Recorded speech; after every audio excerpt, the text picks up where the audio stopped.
1,000 lines, Reba. A humble revision of the wonderful achievement of the late Dr. Edward Conze, now of the 21st century, by Richard Babcock. Chapter 21.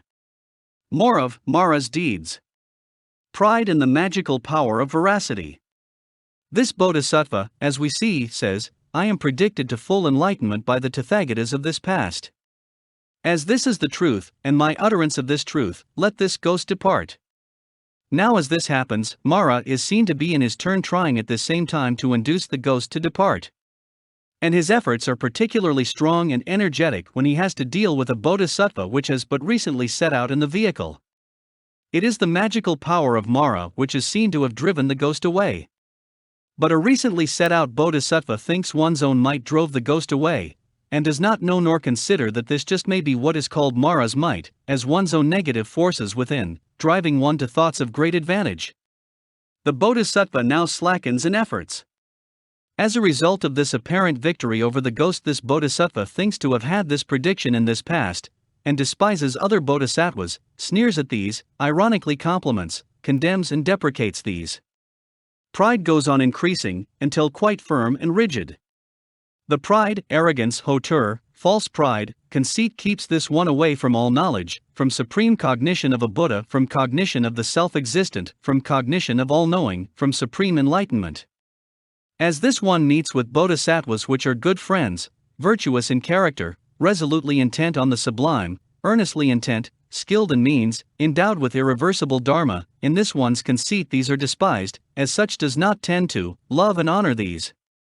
So, this recently set out Bodhisattva tightens what's seen as the bond of Mara still further. One can expect this one to belong to one of two levels, either of Sravaka disciple, or of a Pratyabuddhita. In this way, in connection with magical power of the enunciation of a truth, Mara the evil one is seen to be allowed to cause an obstacle to full enlightenment in any Bodhisattva which has recently set out in the vehicle, which has little faith, has learned little, lacks any good friend, is not upheld by perfect wisdom, and lacks in skill and means. This also can be known as Mara's deed to any Bodhisattva. Pride in connection with the enunciation of the name. Here and now, subhuti, these deeds of Mara are seen to operate also in connection with the enunciation of a Bodhisattva's name. And how? Mara is accredited with using even the enunciation of the name, and of the other details connected with it, to tempt a Bodhisattva.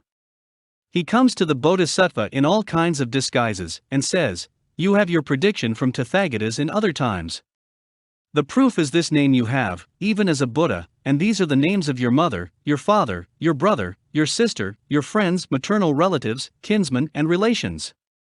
He proclaims these names backwards through 7 generations. He tells you that you are born in this region, this country, this village, town, or marketplace. As you have any particular quality, he tells you that you have that same quality also in other times. Whether this Bodhisattva is dull by nature, or keen in faculties, Mara tells this one that such is the same in other times as well. Or, he will take other qualities which one has in this present life, as, say, a forest dweller, or one who begs for food from door to door without accepting invitations, or wears clothes made of rags taken from a dust heap, or never eats any food after midday, or eats a meal in one sitting, or sleeps at night wherever one may happen to be, or possesses no more than 3 robes, or lives in infrequent cemeteries, or one dwells at the foot of a tree, or even in sleep remains in a sitting posture, or lives in an open, unsheltered place, or wears a garment made of felt, or has few wishes, is easily contented, detached, frugal, soft in speech, or a person of few words. In each case, Mara announces that also in other times this same one is endowed with the same quality, and that for certain the Tathagatas of the 3 times must have predicted this one to full enlightenment, and to the stage of an irreversible Bodhisattva, for now this one has the just mentioned qualities of an austere ascetic, and must now in all certainty also have endowments with these from other times. It may be now a Bodhisattva comes to feel conceit as one thinks of the enunciation of these names and circumstances from other times, and of present austere penances as a rigid ascetic. One may actually think one had this prediction in other times, as now one has these qualities of a rigid ascetic. And Mara confirms this one in this view. In the guise of a monk, or nun, or lay brother, or lay sister, or Brahmin, or householder, or mother, father, brother, sister, friend, or relative, Mara is seen as coming to the Bodhisattva, and telling this one that in other times one has had this prediction to full enlightenment and to this irreversible stage of a Bodhisattva for the simple reason that now one has these qualities of a rigid ascetic which, according to Mara, are the qualities of an irreversible Bodhisattva.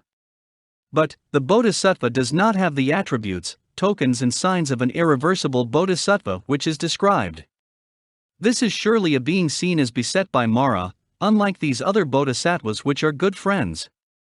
For this one does not have the attributes, tokens and signs which are actually characteristics of an irreversible Bodhisattva. So, as a result of the enunciation of the circumstances of other times one feels conceit. In